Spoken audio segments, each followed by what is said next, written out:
나는 당신에게 노래를 나누어 준다. 당신은 또 다른 곳으로 가 노래의 일부를 나눠줄 것이다.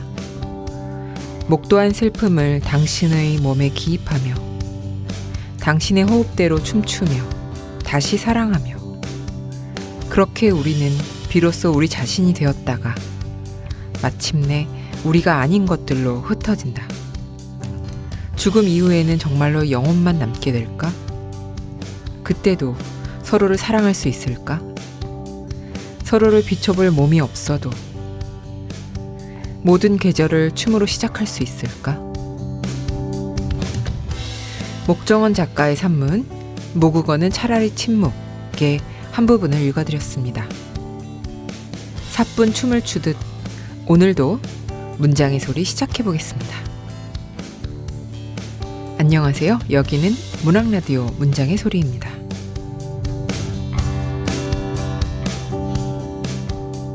안녕하세요. 저는 DJ 시인 이영주입니다. 문장의 소리, 새 책을 낸 작가를 모시고 작품을 둘러싼 다양한 이야기를 들어보는 시간. 지금 만나요로 시작합니다. 오늘 손님으로는 박연준 시인님 모셨습니다. 어서 오세요. 반갑습니다. 네, 안녕하세요. 박연준입니다. 네, 박연준 시인님 간단하게 소개해드리겠습니다. 2004년 중앙신인문학상을 통해서 작품 활동을 시작하셨고요. 시집 속눈썹이 지르는 비명, 아버지는 나를 처제 하고 불렀다, 베누스 프티카, 밤, 비, 뱀, 장편소설 여름과 루비, 산문집, 소란, 밤은 길고 괴롭습니다, 인생은 이상하게 흐른다, 모월 모일, 쓰는 기분, 그리고 오늘 함께 이야기 나눌 고요한 포옹 등을 출간했습니다. 네, 책을 많이 내셨네요. 아이고. 네, 시와 소설 산문을 오가면서 활발히 활동을 하고 계신 박연준 시인님 드디어 모셨습니다. 어떻게 지내고 계세요? 저는 그냥 파주에 살면서 읽고 쓰고 놀고 하고 있습니다.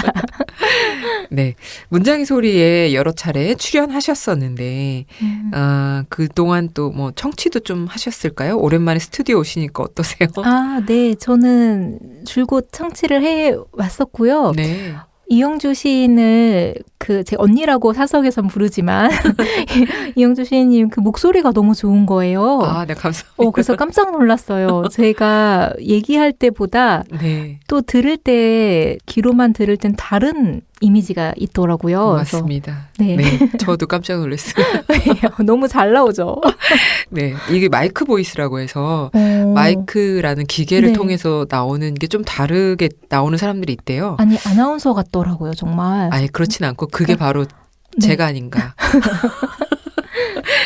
그래서 박연준 시인님 하고 이야기 나눌 오늘 이 시간이 너무 즐거운 시간이 될 것 같습니다. 이번에 나온 신간 산문집 고유형 포옹 이야기를 이어가 볼까 하는데요. 이미 많은 독자분들이 사랑해주고 계시죠? 그래도 시인님께서 직접 고유한 포옹을 소개한다면 어떻게 설명해 주실 수 있을까요? 네. 제 고요한 포옹은 제 6번째 산문집인데요. 어쩌다 보니 제가 시집은 4권인데 산문집을 6권이나 내게 됐어요. 네. 어떻게 설명을 해드려야 될지 모르겠는데 그냥 제가 되고 싶은 나와 되기 쉬운 나가 있잖아요. 네. 항상 되기 쉬운 나 쪽으로 기울어져 가면서 후회하고 이렇게 좌충우돌 하는데 그 둘 사이에서 중심을 잡아가려고 고군분투하는 그냥 소소한 이야기를 담았습니다. 네. 근데 너무 공감 가는데요. 그래서 짧게 소개해 주셨는데 네네. 언제나 되고 싶은 나보다는 되기 쉬운 나 쪽으로. 사실은 그래서 되기 쉬운 나가 진짜 난가 쉬우니까. 네. 자연스럽고 편하니까. 네. 그런 생각합니다. 네. 이미 접하신 분들은 아시겠지만 표지 그림으로 미국의 화가 존 자바와의 Mother in Morning Come이라는 작품이 쓰였습니다. 차가움과 뜨거움이 동시에 흐르는 것 같아서 이번 책에 되게 잘 어울리는 것 같은 생각이 들었는데 대지에 서 있는 한 사람 같기도 하고 또 깊이 껴안은 두 사람처럼 보이기도 합니다. 고요한 포옹이라는 제목하고 굉장히 잘 어울리는 것 같은데 표지는 어떻게 선정하게 되셨을까요? 책 제목을 거의 마지막에 네. 인쇄하기 좀 얼마 앞두고 지어서 사실 제목을 염두에 두고 고른 그림이 아니거든요. 아, 네, 근데 그 출판사에서 먼저 제안을 주셨는데 그림을 네네. 마음에 쏙 들었어요. 보고 나서. 근데 또 제목하고 너무 맞춘 듯이 어울리더라고요. 네. 그래서 좋았죠. 근데 따로따로 정해진 거였어요, 사실은. 그럼 운명 같은 거네요? 뭐 그렇다고 해야 되나?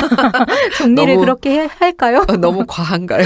네. 타이밍이 너무 잘 맞아서 진짜 최적의 표지가 탄생한 것 같은데 또 서문에 이런 문장도 있습니다.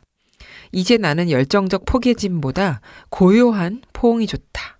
당신이 간직한 금이 혹시 나로 인해 부서지지 않도록 가만가만 다가서는 포옹이 좋다.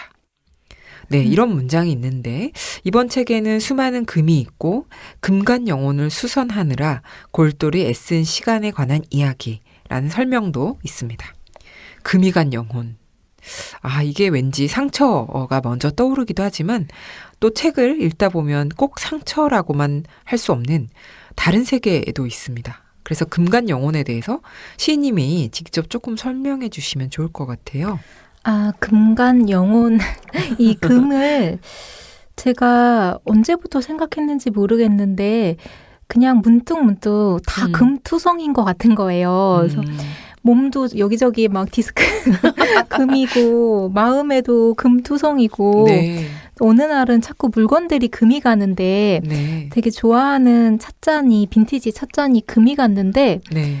그거를 버릴 수가 없더라고요. 네. 그래서 예전에는 뭐 이 빠진 잔이나 이런 건 다 버려야 된다고 어른들은 하셨는데 맞아. 한국이 유난히 또 그렇죠. 그쵸. 네. 근데 저는 그거를 본드로 붙인 다음에 50본드로 되게 이렇게 붙였으니까 더 깨지지 않게 조심스럽게 놔야 되잖아요. 더 아끼게 되더라고요. 네. 그거를 그래서 가끔 물만 마셔보고 또 이렇게 헹궈서 놓기도 하고 그래서 금간 걸 다 내다 버리면 나까지 다 버려야 될 것 같은 그러니까 오히려 더 완전히 부서지지 않도록 보호하면서 그냥 가는 게 사는 건가? 이런 깨달음을 얻고 서문을 썼습니다. 네. 지금 설명을 듣다 보니까 뭔가 되게 따뜻하고 아름다운 시선인 것 같은데 아이고. 또 책의 서두에는 이런 선언도 있습니다. 작은 이야기를 하고 싶다. 작은 이야기를 모아 커다래지고 싶다. 네, 이렇게 또 표현하셨는데 작지 않은 이야기들, 그러니까 이 작다라는 게 사실은 네. 어떻게 보면 되게 내밀하다라는 얘기하고도 연결이 되는 것 같은데 또 고양이 당주와 햇새 그리고 네. 니체에 대한 이야기도 생각이 납니다. 너는 어떻게 우리에게 왔지? 이런 물음 자체가 사랑에 빠진 상태를 잘 보여주고 있는 것 같아요. 고양이들 네, 이야기 네. 좀 해주세요. 그러니까 작은 이야기. 그러니까 제가 산문을 쓰다 보니까 제 이야기는 다 째째하거나 자그마한 이야기들의 모음인데 네. 사실 문학이 그런 째째한 것들로 이루어지는 거 아닌가 이런 네. 생각을 혼자 이제 변명처럼 하면서 나는 큰 작가는 못 되겠지만 이렇게 작은 걸 모아서 크다래지자 작은 걸 이제 두께로 모아서 축적돼서 네네 그렇게 커져야겠구나 생각을 했는데 사실 그런 소소하고 일상적인 이야기에 마음이 가요. 그래서 저도 남북 통일이나 뭐 지구 온난화 문제 이런 걸 막 떠들고 싶은데 네. 그런 거 앞에서는 이렇게 오래 망설여지고 네. 오히려 그런 거는 시 쓸 때는 아예 시는 선이 굵잖아요. 네네 아예 그냥 다른 목소리로 쓰고 싶긴 한데 음. 산문에서는 정말 작은 이야기들을 쓰게 되더라고요. 그래서 고양이 만나고 뭐 키우고 합사하면서 괴로워하고 이런 이야기들 쓰게 되는 것 같아요. 저 잠깐 그 어떤 네. 장면이 떠올랐는데 네. 그 되게 오래전에 박연준 시인님 뭐 그 카페에서 만났을 때 네. 소란이라는 산문집 나오기 전이었는데 네. 그때 그런 말씀 하셨거든요. 이렇게 소소한 이야기를 누가 읽을까요? 이런 얘기를. 제가 그렇게 네, 말했나요? 그렇게 네. 말씀하셨는데 소란이라는 산문집이 너무 사랑을 많이 받았잖아요. 그런 의미에서 네. 박연준 시인님이 약간 이렇게 소소한 것들이 모여서 정말 커지는 이런 작가가 그때부터 벌써 예견이 되어 있었던 게 아닌가. 저 지금 커지고 있는 중인가요? 많이 커지신 거 아닐까요? 너무 커지신 건가? 아유, 아닙니다. 그래서 그게 사람이 태어나면 얼굴 이렇게 생김으로 태어나듯이 작가도 그 첫 글들이 그 생김 얼굴인가 봐요. 그래서 크게 바뀌지 않은 상태로 몸이 이렇게 뚱뚱해지고 커지는 기분이에요. 그래서 그때 썼던 이야기들을 지금도 관심을 갖고 있어요. 그러니까 목소리는 달라졌을 것 같긴 한데, 네네. 그땐 소란이었잖아요, 제목이. 네. 지금은 고요가 들어가서 목소리는 그 톤은 바뀌었는데, 그러네요. 제가 지금 막 만들었는데, 흐름이 있습니다. 네, 그 비슷한 걸 관심 갖는 것 같아요. 그래서 고양이 이야기 이어가자면 네. 고양이 발톱 깎는 이야기가 있습니다. 네. 제가 몇 문장을 소개해 드릴 텐데요. 어려운 건 겁먹은 나와 그런 나를 못 믿는 고양이. 내 두려움과 고양이의 두려움이었다. 우리의 부정적인 마음과 서로에 대한 불신을 해결하는 게 어렵지. 발톱을 자르는 일 자체가 어려운 게 아니었다. 네, 이런 문장이 있습니다. 네. 누구나 자신이 없고 불안할 때가 있는데 그런 마음을 달래주는 에피소드 같았어요. 네. 그런데 시인님은 어떠세요? 고양이를 처음 키우게 될 때 발톱 깎는 게 너무 무서운 거예요. 네. 근데 곰곰이 생각해 보니까 깎는 게 무서운 건 아닌 거예요. 근데 그쵸. 깎을 때 제가 얘를 다치게 해서 맞아. 얘가 핥히겠지. 뭐 서로 상처를 하겠지 하면서 그 상황이 일어날 상황이 무서운 거예요. 그래서 얘가 핥히면 얼마나 아프겠나. 뭐 그리고 내가 잘하면 되지. 나는 안 무서워라는 태도로 탁 잡고 있더니 괜찮은 거예요. 그래서 제가 두려워하는 걸 이 아이가 너무 잘 알아요. 그래서 이 불신이 있었던 거예요. 너가 내 발톱을 어떻게 깎겠니? 이런 게 고양이 입장이라면 저는 무서운데 한 번만 그냥 손톱을 가만히 대줄래? 이렇게 서로의 그 긴장된 상태를 네. 제가 좀 담담한 마음으로 너무 팽팽하게 동등했다면 조금 엄마처럼 집사처럼 네. 했더니 아무 문제 없이 깎을 수 있더라고요. 그래서 제가 고양이를 키우면서 제가 많이 성장하는 기분이 들어요. 아무래도 그 상대방이 불안해하는 게 굉장히 잘 느껴지는. 동물들은 네. 그냥 말을 모르잖아요. 네. 그냥 몸으로 아는 것 같아요. 감각으로. 네네. 네. 확실히 그런 게 소통이라면 소통일 수 있을 것 같습니다. 네. 고요한 포옹 이번 산문집에서 특히 인상적인 건 창작에 대한 이야기들인데요. 나는 당신보다 더 잘 쓰거나 더 못 쓸 의향이 없다. 나는 딱 나만큼 쓸 것이다. 이런 문장들도 굉장히 인상적입니다.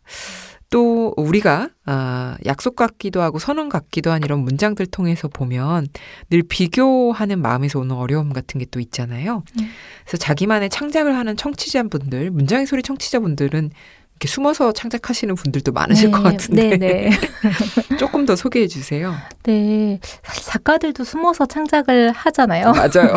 골방에서. 골방에서. 근데 그 창작하는 사람들을 만나거나 습작하는 친구들을 만나면 뭐 저 친구처럼은 못 쓸 것 같아요. 뭐 이 시인만큼은 제가 어떻게 할 수는 없겠죠. 이런 얘기 많이 하시거든요. 근데 너무 당연한 얘기인 같아요. 제 생각에. 맞아요. 그 사람이 아닌데. 맞아요. 그래서 어떻게 그렇게 쓰냐. 그래서 비교를 해서 내가 저 사람처럼 못 쓰고 이 생각을 하는 게 중요한 게 아니라 그냥 내 생김을 내 목소리로 잘 이렇게 밖으로 낼 수 있을까를 생각을 해야 된다고 느껴요. 네. 그래서 비교를 하면 이게 비교가 또 안 되는 장르가 아닌가, 글쓰기는. 네. 비교하면 너무 괴롭고 네. 애초에 될 수 없는 일이니까 딱 그냥 나를 신경 쓰고 내 성장을 신경 쓰면 글쓰기가 오히려 그냥 앞으로 계속 갈 수 있는 영역인데 자꾸 밖을 생각하면 나아가지도 못하고 괴로워지니까 저를 이제 또 다독이면서도 하는 말이죠. 근데 확실히 그 우리가 비교 지옥에 빠져서 막 질투하거나 아니면 괴로워하거나 자책하거나 막 이런 걸 하는데 네. 너무나 소중한 말씀이신 것 같아요. 그게 사실 잘 안 되잖아요. 네. 그런데 이제 고요한 포옹을 읽으면서 맞아. 이런 마음이 중요해. 이렇게 또 다짐하게 만들어주는 부분인 것 같기도 합니다. 또 같은 맥락이긴 한데 첫 책을 준비하는 분들에게 당신이 첫 책을 쓰고 싶다면 이것만 기억하시라. 스스로를 알아볼 것. 자신의 자기 글의 음색. 또 모르는 채 태어날 것. 이런 부분이 있는데 네. 이 두 가지가 약간 긴장 관계인 것 같은데 조금만 네. 더 소개해 주세요.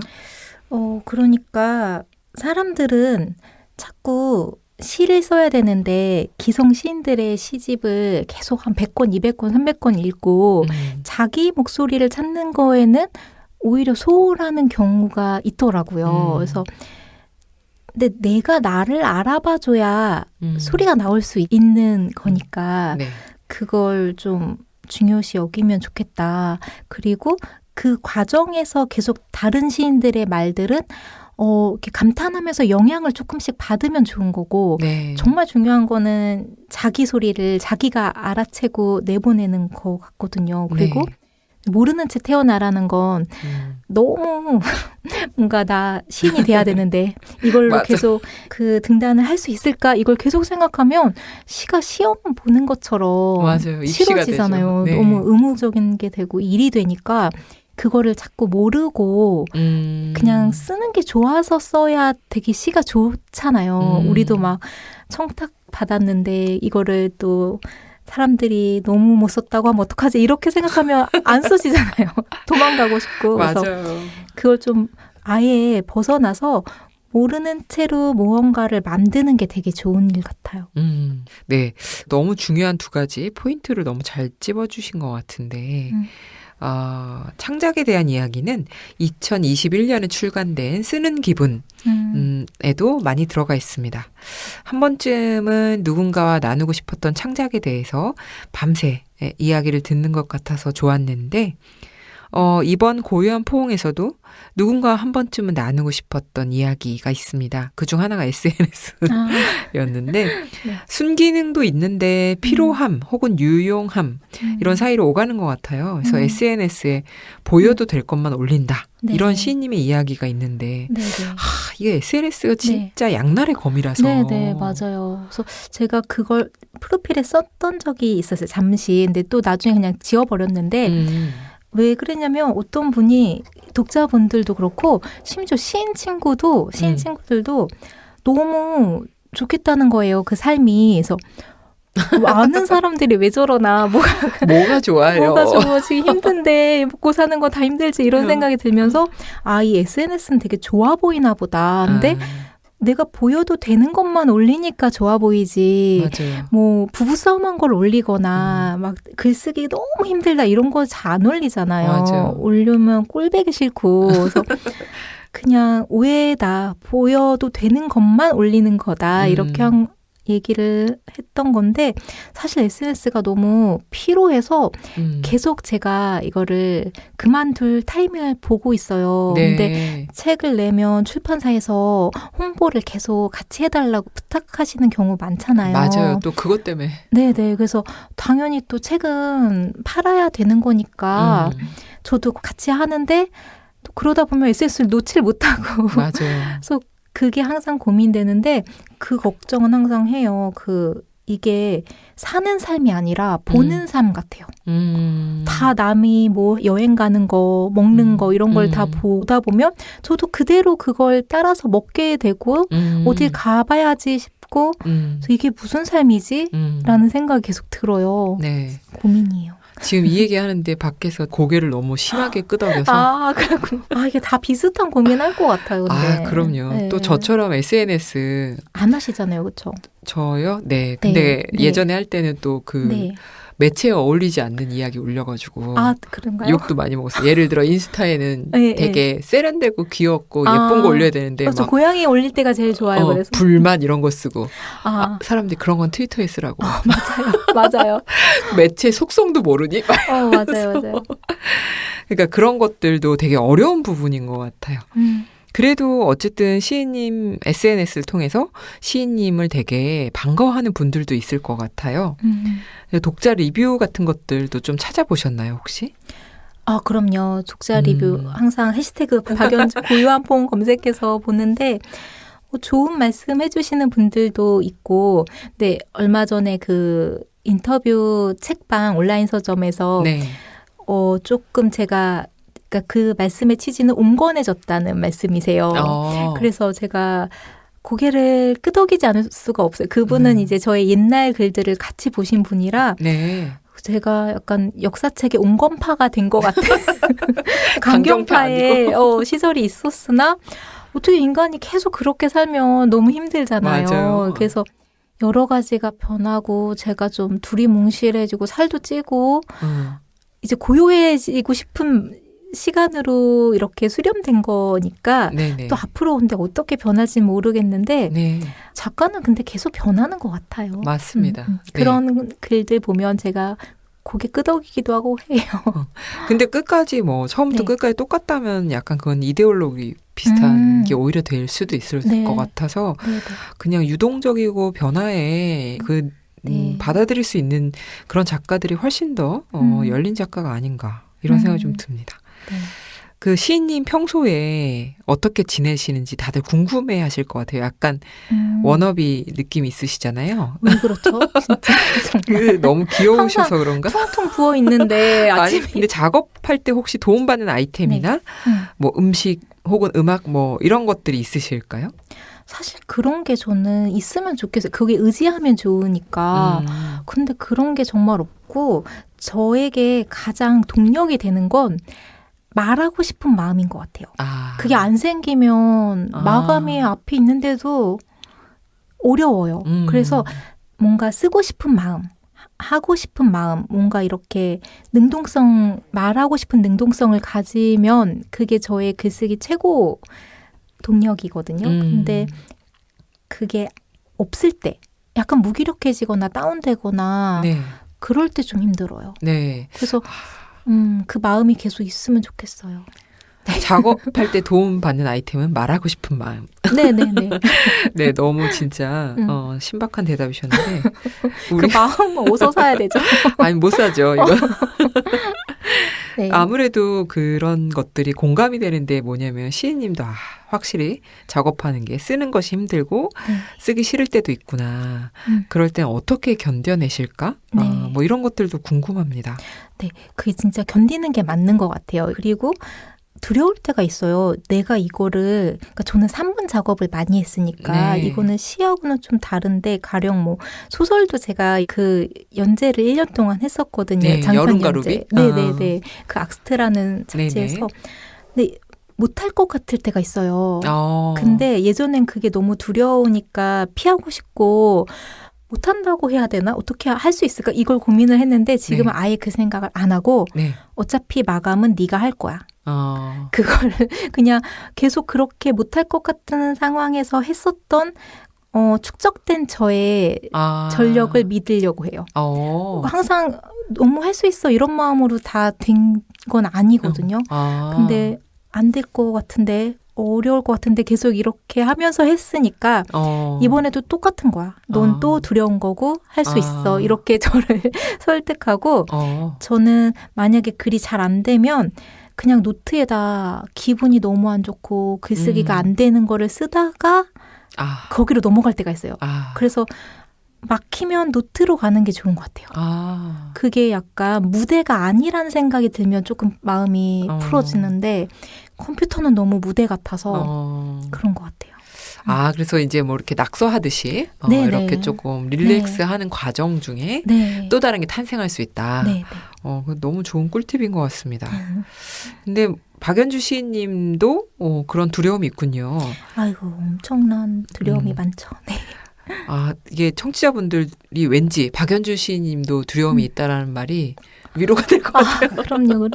근데 그 소란을 쓸 때는 네. 제가 진짜 천둥벌거숭이여서 아무것도 무섭지 않고 쓰는 게 되게 신났을 때예요.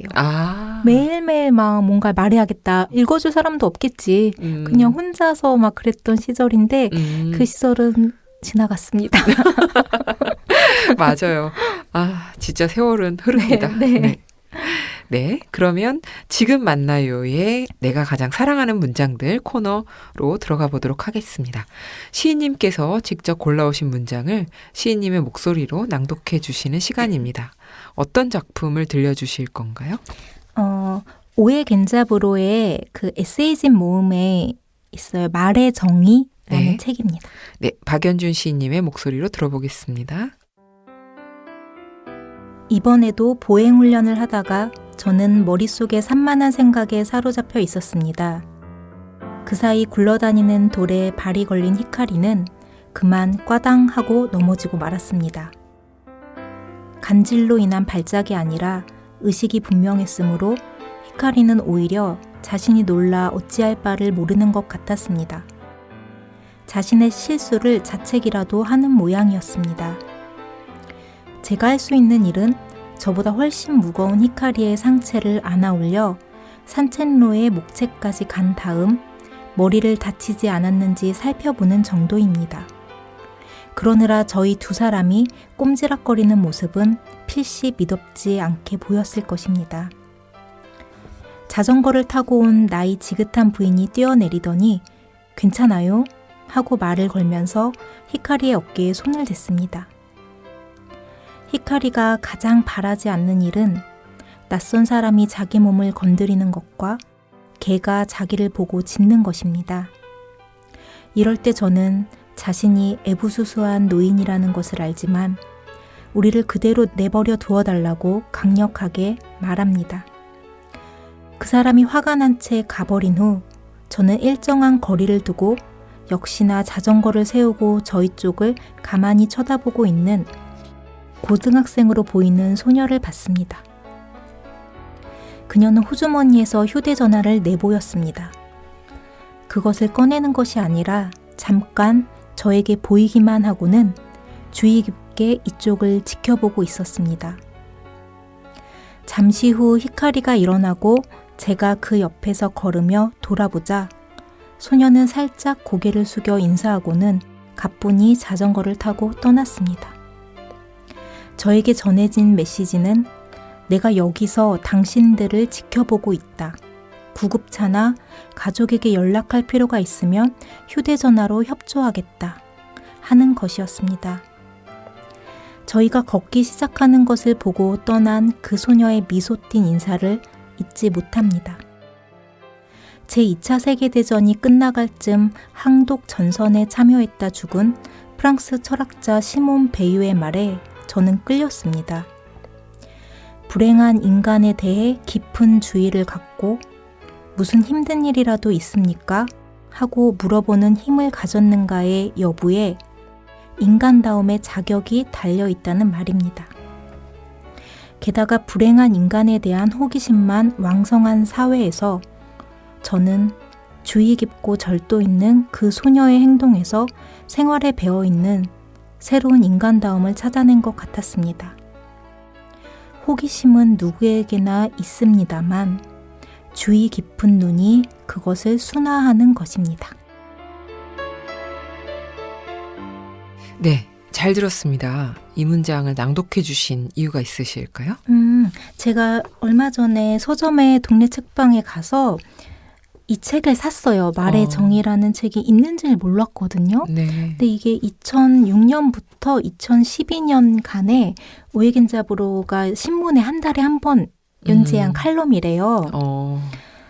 근데 몇 번이나 이 글들을 어제 그제 읽으면서 제가 눈물을 좀 흘리는 거예요. 아무리 슬픈 걸 봐도 요즘에 눈물이 안 나오는데 이 어른의 이 말, 게다가 오에겐자부로는 그 일본 작가들 중에서도 자국의 그 2차 대전 후 문제 행동들을 반성하는 작가잖아요. 많지 않죠. 많지 않은데 그래서 그 작가의 이 소소한 일상 얘기를 하면서 큰 얘기를 하는데 전 너무 감동받은 거예요. 그리고 특히 마지막 부분에 많은 사람들이 불행한 인간에 대해서 호기심만 왕성한데 어떤 사람은 주의 깊은 눈으로 그것을 보면서 이걸 순화한다는 거예요. 그래서 우리 불행이 널려 있잖아요, 정말. 네. 근데 그거 다 사람들이 클릭하고 보면서 궁금해는 하는데 네. 다 그냥 궁금해한 걸로 지나가잖아요. 네네. 근데 이제 이 소녀처럼 잠깐 서서 기다렸다가 음. 내가 언제든지 도와줄 의향이 있다는 걸 핸드폰을 보여주면서 기다리는 그걸 고마워하면서 사전 얘기를 해야 되겠네요. 이 히카리라는 오에겐자부로 장남이 네. 지적 장애를 갖고 있는 네. 그 머리에 큰 혹이 달린 채로 태어나서 네. 이 오에겐자부로에게는 평생 문학 화두로 네. 작용했잖아요, 아들이. 네네. 네. 그러니까 그 아들을 키우고 옆에서 이렇게 보호하고 같이 다니면서 굉장히 많은 걸 생각하나 봐요. 오에겐자부로가. 근데 그 얘기들이 뭐 작품에도 많이 나왔었지만 이 산문집에도 역시 많이 네. 나와요. 너무 지금 좀 어떻게 길게 보면 말했나요? 아니요. 어떻게 보면 굉장히 사실 많은 생각을 불러일으키게 하는 그런 부분들을 소개해 주신 것 같아서 잠시 조금 침묵이 있었습니다. 네. 제 안에도. 네. 이런 이야기를 하다 보니까 네. 박연준 시인님께 영향을 준 작가들도 궁금한데 어떤 작가들이 있을까요? 좋아하는 작가 참 많은데 이상하게 소설가들을 많이 좋아했던 것 같아요. 어릴 네. 때부터. 근데 네. 듀라스나 네. 존 버거 그리고 그리고 이 오에겐자부로도 저에게는 그러니까 저는 그렇게 못하는데 뭔가 말과 행동이 일치했던 사람 작가들에게 그거 저는 너무 어려워요. 그렇죠. 근데 이제 존 버거나 오에겐자부로는 그런 활동가이기도 했으니까 네, 네. 항상 그걸 보면서 좀 이렇게 자극을 받는 것 같아요. 방에서 저는. 네. 네. 우리 모두 그렇습니다. 네. 네. 박연준 시인님이 소개한 작가분들 한번 찾아보셔도 좋을 것 같고요. 그래도 어쨌든 그 중에 근래에 읽은 책 중에 독자께 추천하고 싶은 책이 있다면 장르 관계없이 하나만 더 소개해 주세요. 말의 정의라는 이 오에겐자부로 지금 제가 말씀드린 네. 이 책 재밌게 읽었고 네. 또 얼마 전에는 도둑맞은 집중력. 그거 좋은가요? 저는 너무 재밌게 보고 딱 저에게 지금 필요한 내 도둑맞은 집중력 어디에 있나. 제목만 보고 저는 너무 그냥 바로 샀거든요. 네. 책을. 근데 그 책이 되게 재미있게 쓰였어요. 어렵지 않게 네. 술술 넘어가게 쓰였으니까 한번 두껍지만 읽어보시면 다 재밌게 읽으실 것 같아요. 우리 네. 얘기라. 저도 호기심은 있었는데 네네. 꼭 사서 보도록 하겠습니다. 네.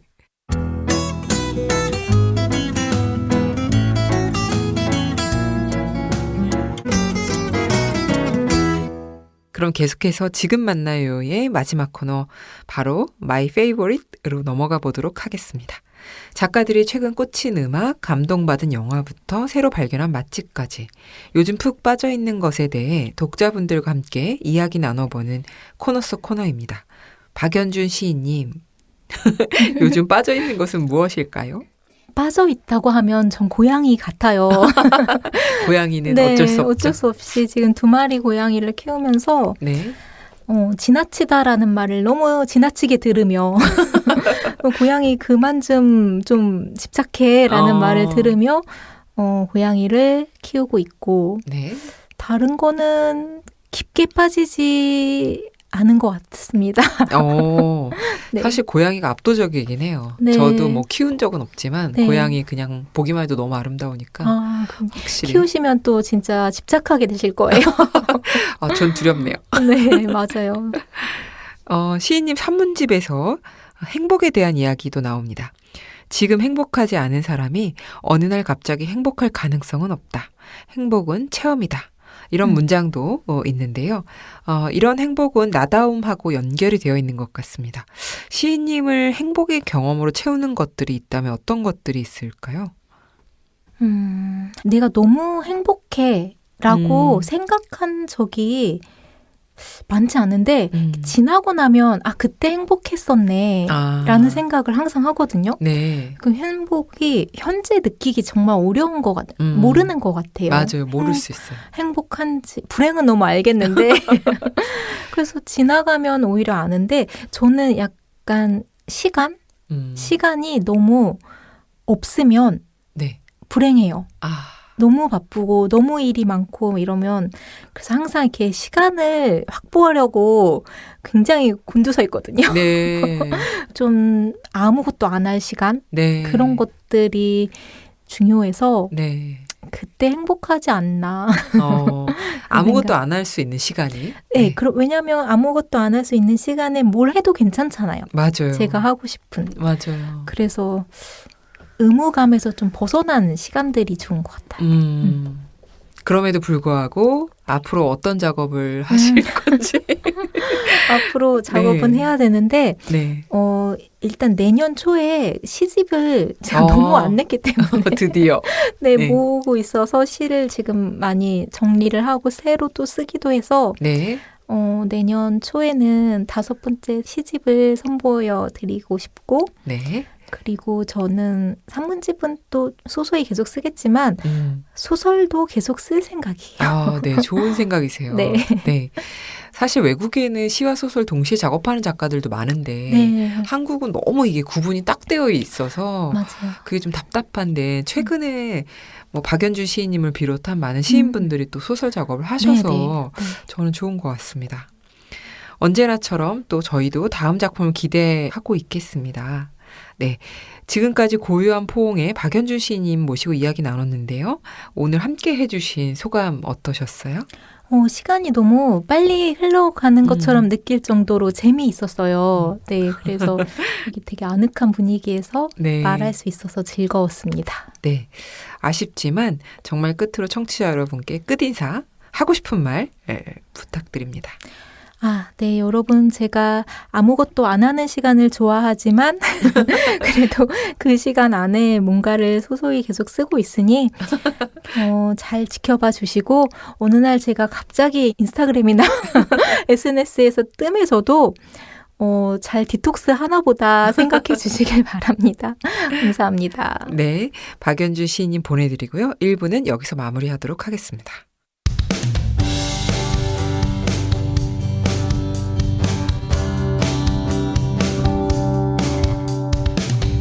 그대를 기다리면서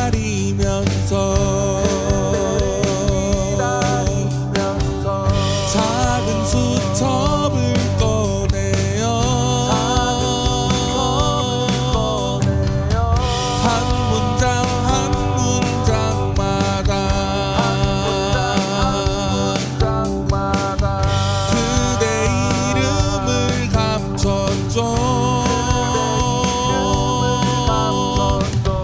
내 맘 가득한 그대는 때로는 시가 되고 우리의 이야기는 때로는 소설이 되고 한 문장 한 문장마다